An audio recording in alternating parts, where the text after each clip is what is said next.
Assalamu alaikum viewers, welcome to my channel Learn Differently. Today we will talk about enzymes. First of all, we must know about enzymes, that what are enzymes.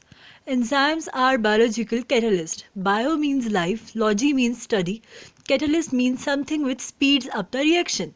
Remember, no reaction in our body acts or takes place without the help of enzyme. So enzyme बहुत ज़रूरी है हमारी body में किसी भी reaction को करवाने के लिए, बट वो रिएक्शन में यूज़ नहीं होते, बल्कि एट द एंड अपनी आइडेंटिटी रिटेन करते हुए रिएक्शन से सेपरेट हो जाते हैं. Enzymes are proteinaceous in nature, like enzymes are proteins in nature. Okay, so ये अमाइनो एसिड्स के बने हुए होते हैं. नाउ एंजाइम के दो रीजन्स हैं और उन दो रीजन्स का नाम है नॉन कैटालिटिक साइट और एक्टिव साइट. एक्टिव साइट में जो रीजन्स हैं उनमें से एक है बाइंडिंग साइट और एक है कैटालिटिक साइट. जो एक्टिव साइट है वो रिएक्शन में टेक पार्ट करती है और ये फर्दर कंसिस्ट करती है बाइंडिंग साइट की और कैटालिटिक साइट की. बाइंडिंग साइट रिकॉग्नाइज करती है सबस्ट्रेट को, उसके साथ बाइंड करती है, और catalytic site brings about catalysis, वो कैटालाइज करती है. अब वो कैसे कैटालाइज करती है? कुछ ऐसी एंजाइम्स होती हैं जो जिनकी जो एक्टिव साइट्स होती हैं वो मतलब रिएक्शन में मॉलिक्यूल्स को एक दूसरे के करीब लेके आती है, एक्टिवेशन एनर्जी को लोअर करती है, अल्टरनेट पाथ प्रोवाइड करती है for reaction to happen.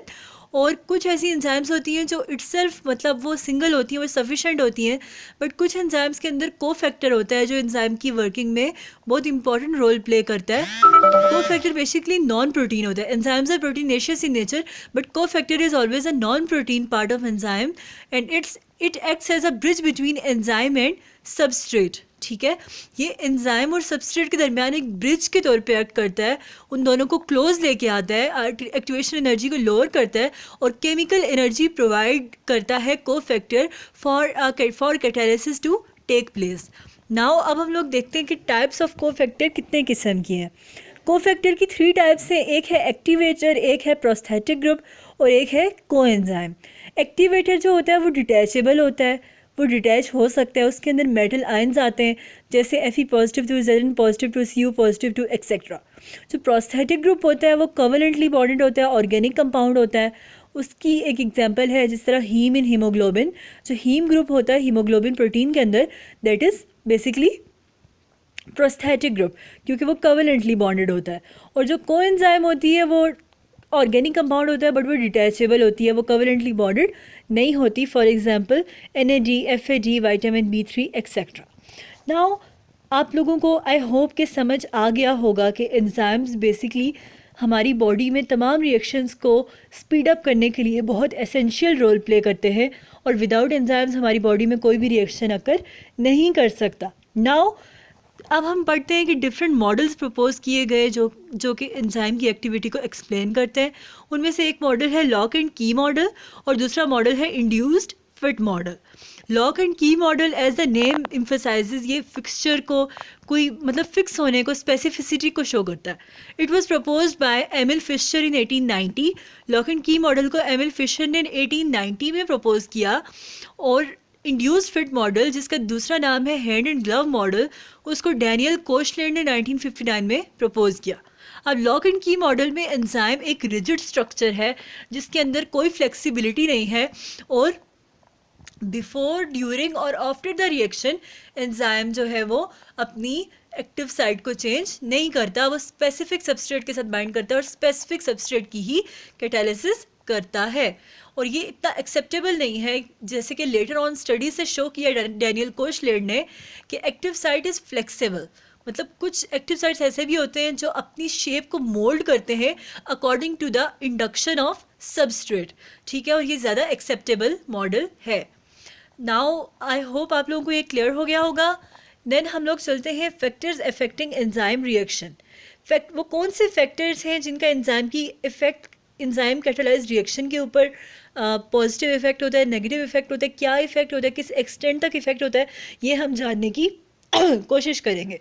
Now enzyme concentration is one of the factor, substrate concentration is another factor, temperature is the third factor and pH value is the fourth factor. अब जब हम individually discuss करें तो जो enzyme concentration है वो जैसे जैसे हम एंजाइम कंसंट्रेशन इंक्रीज़ करते हैं तो रेट ऑफ रिएक्शन भी इंक्रीज़ करता है। अब इसकी क्या रीज़न है?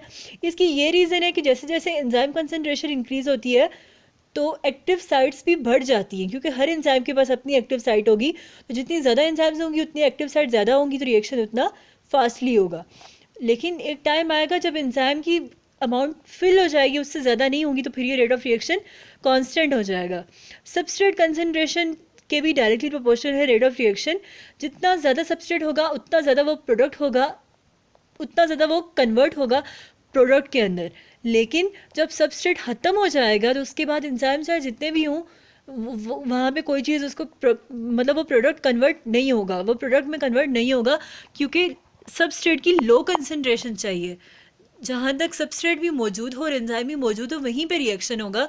अगर सबस्ट्रेट और एंजाइम में से एक भी ख़त्म हो जाता है तो reaction will stop. Now temperature का इफेक्ट हम लोग पढ़ते हैं upon the rate of reaction. Temperature is directly proportional to rate of reaction because temperature increases the kinetic energy of vibrating kinetic energy of reacting molecules and it helps in catalysis. लेकिन अगर temperature इतना बढ़ जाता है कि substrate के साथ enzyme के मॉलिक्यूल्स भी वाइब्रेट करना स्टार्ट हो जाते हैं और globular symmetry of enzyme lost हो जाती है और एंजाइम डीनेचर हो जाती है, तो फिर temperature proves to be high, very high temperature proves to be curse. Now अगर ह्यूमन बॉडी में पढ़ें तो 37 degree Celsius is an optimum temperature for enzyme catalysis. हमारी बॉडी में जितने भी एंजाइम्स हैं सब 37 डिग्री सेल्सियस पे मैक्सिमम और परफेक्ट वर्क करते हैं। With every 10 degree Celsius rise in temperature okay enzyme reaction doubles. जब भी हम 10 डिग्री सेल्सियस का राइज करते हैं टेम्परेचर में तो एंजाइम की एक्टिविटी डबल हो जाती है, अनलेस कि वो उसको क्रॉस कर दे जिस टेम्परेचर पे उसकी डीनेचरेशन होगी। नाउ अब हम पढ़ते हैं पीएच के बारे में। You know, P for power, H for H positive, power of H positive. It basically shows the acidity और basicity of any medium.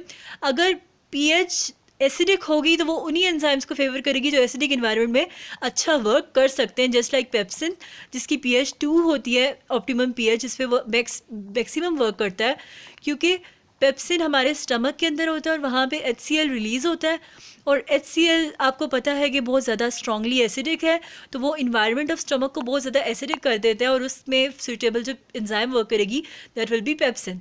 Now optimum pH in the same body will be different for different enzymes because हमारी body के कुछ parts ऐसे होते हैं जहाँ पे acidic medium होता है, कुछ में बेसिक मीडियम होता है, तो दे आर डिफरेंट।